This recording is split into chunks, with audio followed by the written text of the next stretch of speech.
तो 3 मेथड बताए थे मैंने। बाय चेंजिंग मैग्नेटिक फील्ड, वैसे वाईफाई सबको लगवा लेना चाहिए अब तक तो, क्योंकि अब यही जिंदगी है। By changing area by changing theta, यही था। Because flux was B A cos theta, याद आ गया। This by yes sir. Changing A is called motional EMF. ठीक है ना। तो जरा समझते हैं, थोड़ा पानी देखो।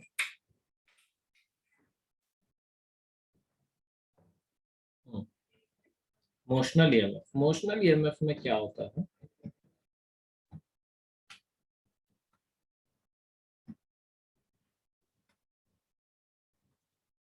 देखो, क्रॉस का क्या मतलब है?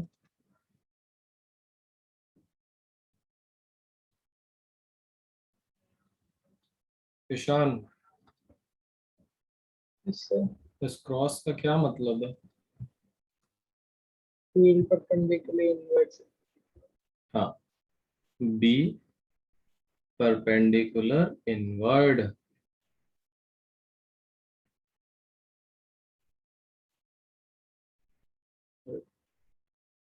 Cross means B perpendicular inward,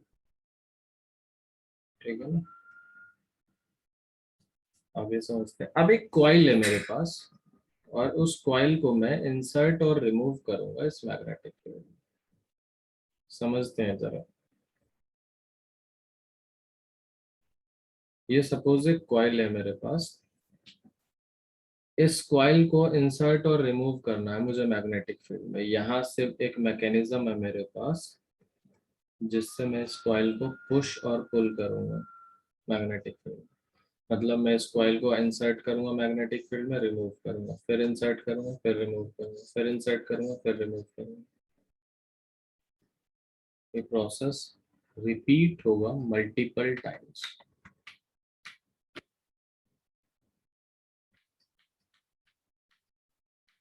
तो बार बार इंसर्ट और रिमूव करने से, देखो बहुत ध्यान से समझना इस चीज को, बार बार इंसर्ट और रिमूव करने से क्या होगा।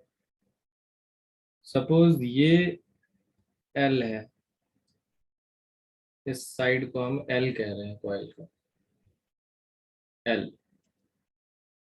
क्या एल वेरी करेगा अभिषेक? जब मैं इस कॉइल को मैग्नेटिक फील्ड के अंदर पुश और बरोबर। पुल करूंगा, एल वेरी करेगा? नहीं। L will not vary, L change नहीं होगा। ये जो पोर्शन कॉइल का मैग्नेटिक फील्ड के अंदर है, ये x, x will vary, x will vary while push pull of coil, push pull of coil. ये बात समझ आ गई। जब मैं इस कॉइल को मैग्नेटिक फील्ड के अंदर कंप्लीटली इंसर्ट कर दूंगा तो एक्स बढ़ जाएगा, बाहर खींच लूंगा एक्स घट जाएगा, बट एल चेंज नहीं होगा। क्लियर है? यस। ओके, आगे देखते हैं। तो फ्लक्स का फॉर्मूला क्या होता है? B A cos theta, theta is equal to 0 degree, so cos 0 will be 1, so we will ignore cos theta. No one will ask why theta is 0 degree. कोई अभी नहीं पूछेगा, टॉपिक खत्म होने के बाद पूछ लेना मेरे से थीटा 0 डिग्री क्यों है। ठीक है, समझ आए तो ठीक है, नहीं तो मुझसे पूछ लेना।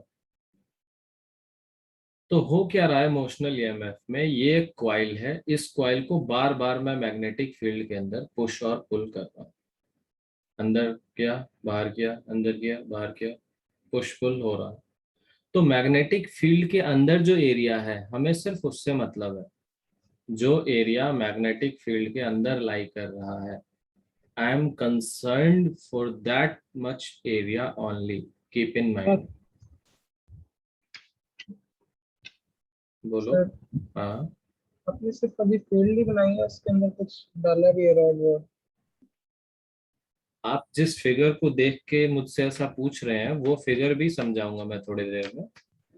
फिलहाल क्योंकि आपने सर जो, मैंने इतना तो पढ़ा था कि cos जीरो, इसलिए जो आपने लिखा है cos जीरो इसलिए होता है क्योंकि motional EMF is, there is no motional EMF induced in a stationary wire. नहीं नहीं नहीं, मैंने क्या कहा, इसकी एक्सप्लेनेशन मैं आपको अंत में देता हूं, आप चिंता मत करो। बट जो आप एक्सप्लेनेशन दे रहे हो वो यहाँ सुटेबल नहीं है। इसकी एक्सप्लेनेशन मैं दे दूंगा। ये एरिया वेक्टर और magnetic field vector same direction में है, इसीलिए इस कॉइल का एरिया वेक्टर कहाँ होगा। अब तुमने बोल दिया है तो मैं बात के लिए क्यों छोड़ूं इसे। ये जो कॉइल है, इस कॉइल का एरिया वेक्टर कहाँ होगा, इसका एरिया वेक्टर भी अंदर की तरफ ही होगा, because area vector is always perpendicular to the coil. पढ़ाया है ना मैंने फ्लक्स बढ़ाते वक्त, area vector perpendicular to coil surface, ये बता रखा है ना। तो इसका एरिया वेक्टर भी इनवर्ड है और मैग्नेटिक फील्ड भी इनवर्ड है, इसीलिए थीटा 0 है। आप अब इस चीज को सोचो, आपको समझ आ जाएगा, ठीक है ना। अदरवाइज डिटेल्ड एक्सप्लेनेशन तो यही है, नहीं समझ आएगा तो दूसरे तरीके से समझाएंगे फिर, बट इस टॉपिक के बाद, बिकॉज यहाँ थीटा कंसर्न नहीं है मेरा, कंसर्न कुछ और है। देखो, अगर मैं इस कॉइल को पूरा इंसर्ट कर दूं, मैं आपके साइड में एक और फिगर लेके आता हूं जो आपकी एनसीईआरटी का है। दोनों फिगर लगभग सेम ही होंगे, बट थोड़ा बहुत चेंज है, तो आप उसे एडजस्ट करेंगे। देखिए ये फिगर है एनसीईआरटी का, अब जरा इसे ध्यान से देखिए। यहाँ क्या किया है इन्होंने, एक यू रॉड ले लिया है, PSRQ। यहाँ मूवेबल सिर्फ ये रॉड है, आपकी ये वाली रॉड मूवेबल है, सिर्फ PQ, only PQ is movable rod, बाकी सब कुछ फिक्स है, मूवेबल रॉड। और यहाँ एरिया किस तरीके से चेंज कर रहे हैं, जब ये पुश पुल करेंगे तो सपोज इन्होंने पुश करके इस रॉड को यहाँ तक धकेल दिया, ये पुश करते गए ये रॉड यहाँ पहुंच गई, तो अभिषेक एरिया इनक्लोज्ड यही होगा। हाँ सर। मुझे सिर्फ उस एरिया से मतलब है जो एरिया मैग्नेटिक फील्ड के अंदर है, मतलब जहां क्लोज्ड लूप बन रहा हो, ठीक है ना। अगर ओके मैं सर। इस रॉड को बाहर की तरफ थोड़ा सा और बाहर कर दूं तो एरिया बढ़ गया। अगर मैं रॉड को और बाहर ले जाऊं एरिया और बढ़ गया, बाहर ले गया फिर से एरिया बढ़ गया। मतलब जब मैं इस रॉड को बाहर की तरफ ले जाऊंगा एरिया इंक्रीज होगा, जब मैं इस रॉड को अंदर की तरफ पुश करूंगा एरिया डिक्रीज होता चला जाएगा। इतनी बात समझ आ गई। Yes sir.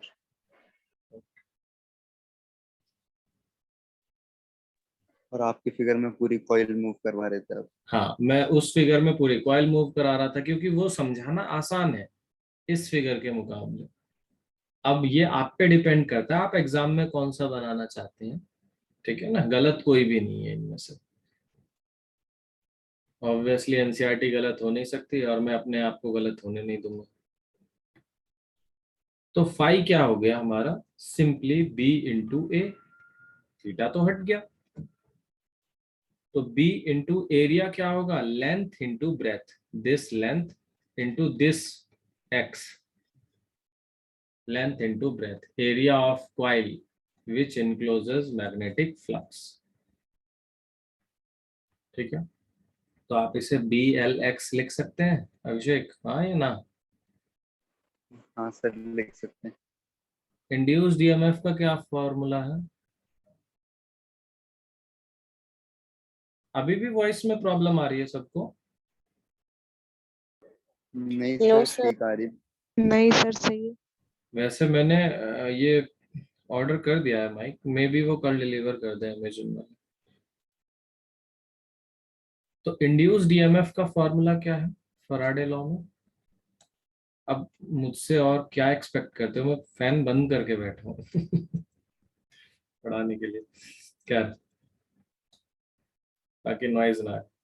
चैट्स बाद में पढ़ूंगा, मैं पहले से खत्म करूँ। ईएमएफ इंड्यूस्ड का क्या फॉर्मूला होगा? Minus D phi by D T, यही पढ़ा है आपने फैराडे लॉ में। तो minus D by D T, minus D by D T of B L x.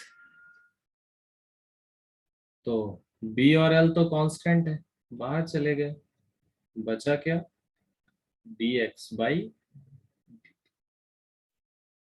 Clear है? तो ईएमएफ आ गया हमारा, D X by D T को क्या कहते हैं Abhishek? Sir dx by dt को हाँ, मतलब change in x with respect to t। Velocity. अच्छा वेलोसिटी, हाँ वैसे वेलोसिटी। वेलोसिटी कहते हैं, 11th में पढ़ा होगा आपने। तो ये ईएमएफ इंड्यूस का फॉर्मूला आ गया minus B L V. Derivation खत्म हो चुकी है। देख लो कितने लाइन की थी। Physics is all about understanding. आप कंटेंट कितनी जल्दी समझ सकते हैं। डेरिवेशन तो 2 लाइन की थी, खत्म हो गई। अब जो भी होगा सजावट का काम होगा, डेकोरेशन। देखो कैसे। अब आपको ओम्स लॉ पता है, आई क्या होता है? E by R. कर दो, minus B L V by R. आपको पावर का फॉर्मूला पता है, पावर होता है वी आई। वी को हम यहाँ ई लिख रहे हैं। तो पावर कितनी जनरेट इंड्यूस होगी? ई आई। दोनों को मल्टीप्लाई करिए, इसे और इसे। तो मल्टीप्लाई करके क्या मिलेगा? B square L square V square by R. एक रिलेशन ये आ गया। कोई फोर्स पूछे, फोर्स कितना होगा?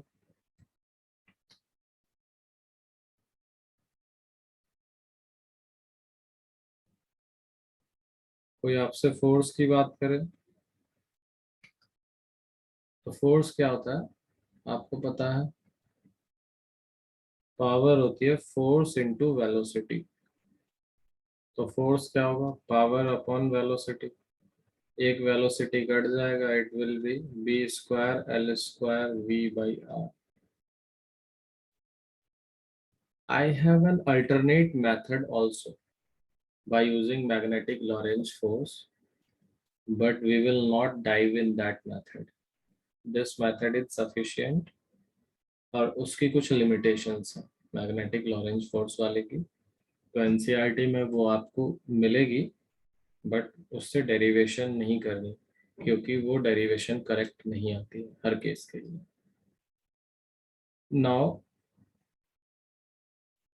अभिषेक, does this machine produces power or converts power or energy from one form to another form? ये प्रोड्यूस कर रहा है एनर्जी को, कन्वर्ट कर रहा है? कन्वर्ट ही करती है सर। कन्वर्ट कर रही है, क्योंकि प्रोड्यूस करेगी तो लॉ वायलेट हो जाएगा। तो आप क्या लिखेंगे? This much of power must be supplied from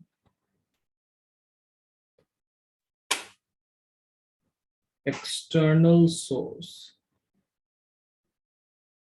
जितनी पावर ये प्रोड्यूस कर हो रही है इमोशनल ईएमएफ में, ये एक्सटर्नल सोर्स से हमें सप्लाई करनी पड़ेगी। और ये कहाँ से पता चलता है हमें? लेंजेस लॉ से। Because this work is done against the opposition of induced EMF. This work दिन में भी समझाया था मैंने बहुत, is done against opposition of induced EMF। Crystal clear है सबको? अगर है तभी आगे बढ़ूंगा मैं। Yes sir, clear. अब एनसीईआरटी के ना आप एग्जांपल नंबर 6.8 तक कर सकते हैं, तो मैं यहाँ मेंशन कर देता हूँ होमवर्क एनसीईआरटी एग्जांपल 6.1 से 6.8 तक। ये 8 क्वेश्चन हो ही जाने चाहिए, इसमें कोई इफ एंड बट नहीं। मैं नेक्स्ट क्लास में रैंडमली किसी से भी पूछ लूंगा, जो मुझे आंसर नहीं कर पाएगा मैं उसे मीटिंग से बाहर कर दूंगा। किसी को कुछ पूछना है? हाँ बोलिए। ये एक्सरसाइज है, एग्जांपल है। क्या ये क्वेश्चन जो लिखे हैं एक्सरसाइज है, एग्जांपल के हैं? एग्जाम्पल है? एग्जाम्पल, एक्सरसाइज अभी नहीं दे रहा, बट एग्जाम्पल भी वो एक कहावत है कि नकल के लिए भी अकल होनी चाहिए। कोई देख के भी करेगा, मुझे कोई प्रॉब्लम नहीं, सबके लिए कह रहा हूँ, but you have that explanation in your mind. मैं रैंडमली किसी से भी पूछ लूंगा, आपने बता दिया ठीक है, वरना आप प्यार से मीटिंग छोड़ के चले जाइएगा, रिकॉर्डिंग मिल जाएगी। But I will not tolerate अगर आप ये सिर्फ 8 क्वेश्चन करके नहीं आ पाते, क्योंकि मैं आपके लिए ही ले रहा हूँ रात 10 बजे क्लास, तो आपको भी मेहनत करनी पड़ेगी। खैर, now motional EMF is complete. एक आध एग्जाम्पल मैं चाहता तो आपको अभी एक्सप्लेन करता, लेकिन मैं ये चाहता हूँ पहले आप खुद से कोशिश करके आए। ऐसा नहीं है कि आप जवाब नहीं दे पाएंगे तो मैं आपसे कहूँगा कि आप क्लास से चले जाइए। मेरी रिक्वायरमेंट ये है कि आप उन एग्जाम्पल्स को देख के आएंगे तो आपका टाइम सेव होगा। मुझे जब मैं एक्सप्लेन करूंगा तो आप इजीली उसे समझ पाएंगे। मैं ये नहीं कहता कि 8 के 8 क्वेश्चन किसी को समझ आ सकते हैं, ठीक है ना? तो इन बातों को दिमाग में रखिएगा। नेक्स्ट हमारा टॉपिक है एडी करंट।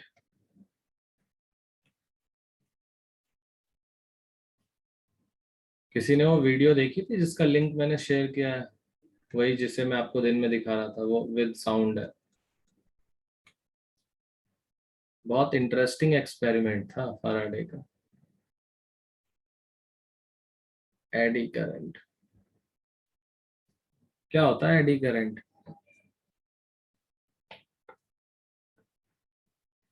देखो, जब आप मैग्नेटिक फील्ड से किसी कॉइल को पास कराते हैं तो कॉइल में करंट और ईएमएफ इंड्यूस होता है। उस करंट और ईएमएफ को आप कॉइल के टर्मिनल से बाहर सर्किट में यूटिलाइज कर सकते हैं। मतलब आप एक डायरेक्शन प्रोवाइड कर रहे हैं करंट को फ्लो होने के लिए। देखो मैं ऊपर दिखाता हूँ आपको। यहाँ क्या है, इस कॉइल में जो करंट प्रोड्यूस हो रहा है, सॉरी इंड्यूस हो रहा है, प्रोड्यूस वर्ड आप यूज नहीं करेंगे, इंड्यूस हो रही है।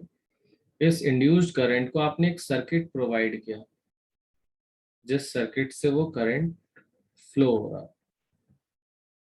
लेकिन अगर कॉइल में ये टर्मिनल ना हो तो क्या होगा? देखो हर कॉइल में आप देखो करंट फ्लो करने के लिए आपने एक्सटर्नल सर्किट जोड़ रखा है, हर कॉइल में ऐसा है, ठीक है ना? तो what will happen if I use a plate instead of a coil? एक कॉपर की प्लेट लगा दी मैंने, क्या होगा?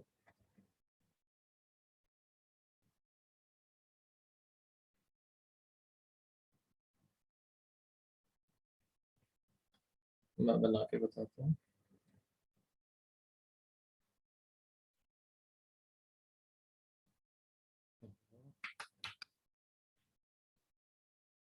सपोज इस तरीके की एक प्लेट इंसर्ट कर दी मैंने दो मैग्नेट के बीच।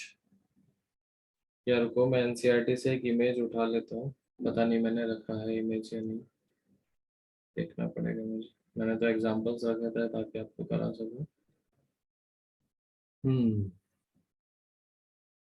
2 मिनट दीजिए मुझे।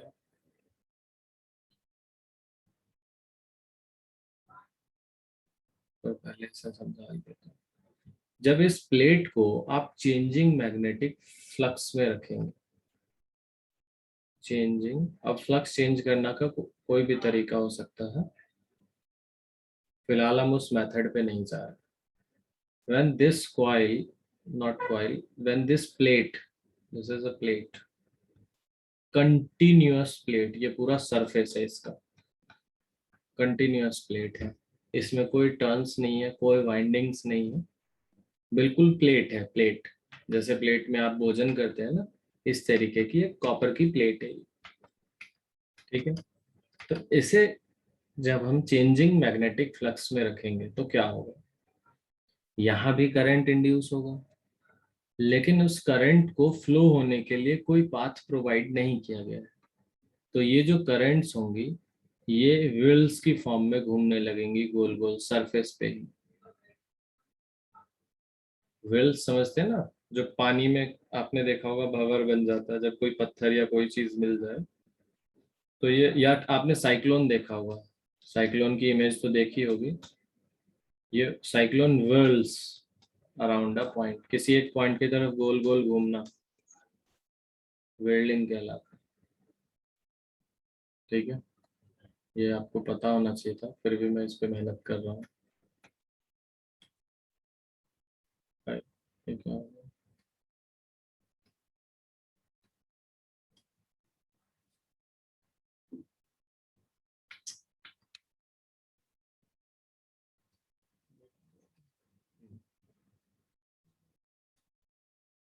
अब ये व्हीर्लिंग करंट जो ये लूप बनाएंगी, इसी को एडी करंट कहते हैं, यही एडी करंट है। मैं रिपीट कर देता हूँ, व्हीर्ल वर्ड का मतलब है एडी, व्हीर्ल का ही सिनोनिम है एडी। एडी का मतलब है गोल गोल घूमना किसी एक पॉइंट के अराउंड, समझ गए। तो एडी करंट क्या है, जब आप किसी कॉइल की जगह, मैं लिखता हूँ इसे, व्हेन अ मेटेलिक या conducting plate is placed in changing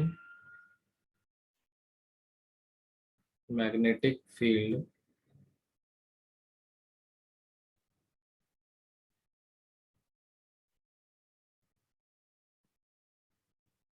in changing magnetic field या फिर फ्लक्स, कुछ भी कह सकते हैं, is placed in changing magnetic field or flux, current oblique EMF gets induced in it। होगा तो यहाँ भी, और इस फिनोमिना को हम क्या कहते हैं, electromagnetic induction, due to electromagnetic induction. But this current does not get any specific path, any specific path to flow out from plate। बाहर जाने का कोई रास्ता नहीं मिलता है इसे। So the induced current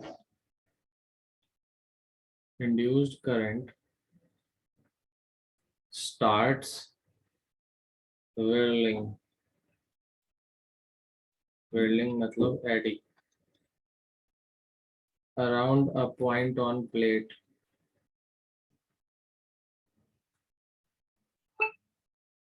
hence named eddy current। किसी को कोई डाउट है तो पूछ लीजिए, समझा भी दिया, लिख भी दिया, अब कोई फिगर उठा नहीं रहा मैं कहीं से भी। पूछना है किसी को?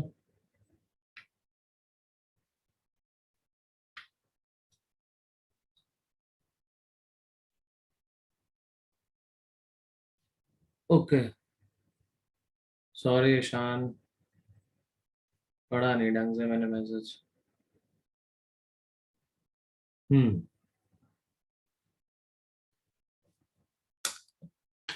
किसी को कुछ पूछना है एडी करंट के लिए? बाय द वे मैंने माइक को कुछ किया नहीं है,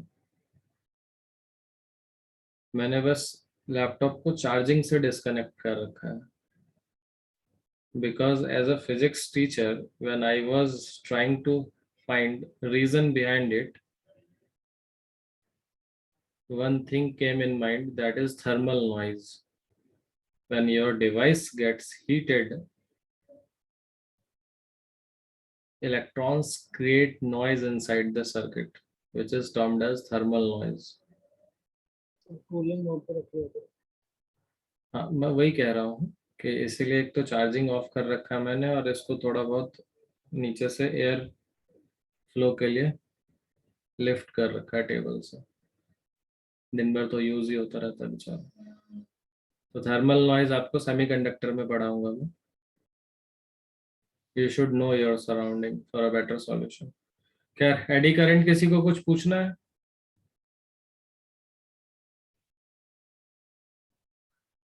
टेस्ट चार्ज, नहीं सर, समझ में आ गया। बाय द वे मेरा कल का टेस्ट चार्ज है नवदेशा, तो बेहतर रहेगा आप आगे के लिए थोड़ा बहुत पढ़ के आए ताकि आपको जल्दी जल्दी समझ आए, वरना मैं सारी चीजें तुमसे ही पूछूंगा और बारी बारी से सबका नंबर आएगा। क्या आप तो कोई क्लास नहीं ले रहे थे। क्या? आप तो कोई क्लास नहीं ले रहे थे। इसके बाद कल आप कह रहे हैं ना। कल means next class, next class कभी भी हो सकती है। कल भी मैंने सबसे पूछा और सभी राजी हुए तो क्लास कल भी हो जाएगी। चलिए, मैं थोड़ी देर के लिए स्क्रीन शेयर पॉज कर रहा हूँ ताकि मैं आपका एनसीईआरटी खोल सकूं। एक सेकेंड।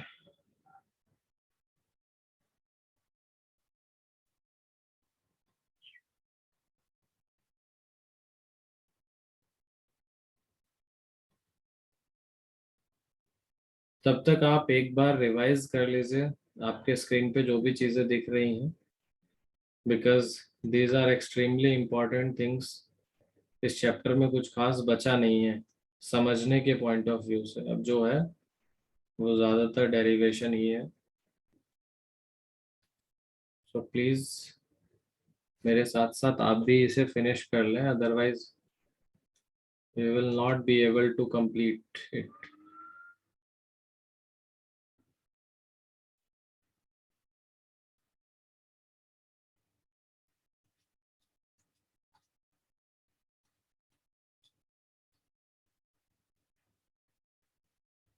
और इसके न्यूमेरिकल बहुत अच्छे हैं एनसीईआरटी के, अच्छे हैं जिन्हें करने में आपको आपको सोचना पड़ेगा। तो मैं आपके लिए दो इमेजेस पिक कर लेता हूँ।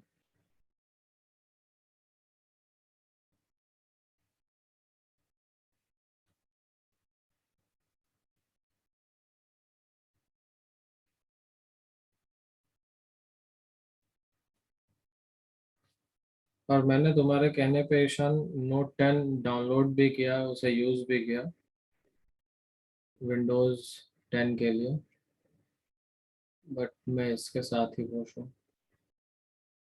बिकॉज इसमें जो चीज़ें मुझे फिर वो पढ़ाने। डाउनलोड थोड़ी ना करना पड़ता। हाँ मतलब इंस्टॉल वो पहले से था मेरे पास, एक्टिवेट किया मैंने उसे। वर्ड्स पे बहुत ध्यान दे रहे हो, रुक जाओ मेरी बारी आने दो। आप सब फिजिक्स में पकड़े। अभी उसका समय आएगा, जल्दी तो आप कोर्स करवा ही रहे हो अपना। सितंबर के बाद मैंने क्या करना है, यही चीजें तो करनी है। काम तो शुरू करना। नहीं अभी नहीं, पहले पूरा कंप्लीट करा दूं। चलिए मैं स्क्रीन शेयर ऑन कर रहा हूँ। देखो ये दो फिगर हैं आपके पास सामने स्क्रीन पे, ठीक है? दोनों ही एनसीईआरटी से लिए गए हैं, आप चाहे तो अपने पास एनसीईआरटी भी रख सकते हैं पढ़ते हुए। तो देखो, ये तो एक्सप्लेन कर रहा है एडी करंट को। ये दो फिक्स मैग्नेट है, इसके बीच जब इस कॉइल को, प्लेट को मैं पेंडुलम की तरह ऑसिलेट करूंगा तो एंटर करते वक्त और बाहर निकलते वक्त, समझो, during entering and exit, during enter and exit of plate in magnetic field, flux changes। यहाँ मैं एक वर्ड और ऐड कर दूं, only during enter and exit of plate in magnetic field flux changes। और flux change होगा, eddy current will get induced, eddy current gets induced and damping occurs। अभिषेक,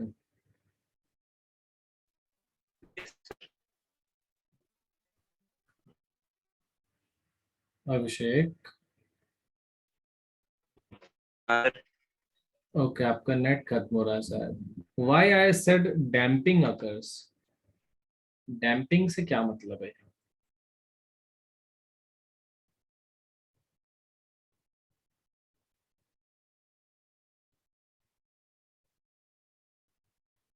चलिए मैं एक्सप्लेन कर देता हूँ, हो सकता है अभिषेक का नेट ना चल रहा हो। डैम्पिंग का मतलब है ऑसिलेशंस का डाई हो जाना, डाई मतलब उनका मर जाना। जैसे ये एक पेंडुलम है, ये यहां से यहां तक ऑसिलेट हुआ, दूसरी बार में ये यहीं तक पहुंचा और यहीं से लौट आया, तीसरी बार में यहीं तक पहुंचा, यहीं से लौट आया, फिर यहीं तक पहुंचा, फिर यहाँ। अब ऑब्वियसली इसकी लेंथ छोटी नहीं हो रही, इसका एम्पलीट्यूड कम होता जा रहा है, इसका एम्पलीट्यूड कम होता जा रहा है। जैसे आप पार्क में बैठते हैं किसी झूले पे, किसी ने आपको एक बार पीछे से धक्का दिया और छोड़ दिया, आपका ऑसिलेशन धीरे धीरे धीरे धीरे कम होता जाएगा, उसकी एम्पलीट्यूड घटती जाएगी, रेजिस्टिव फोर्स जैसे फ्रिक्शन की वजह से। तो डैम्पिंग का मतलब है, जिन्होंने मुझसे 11th में पढ़ा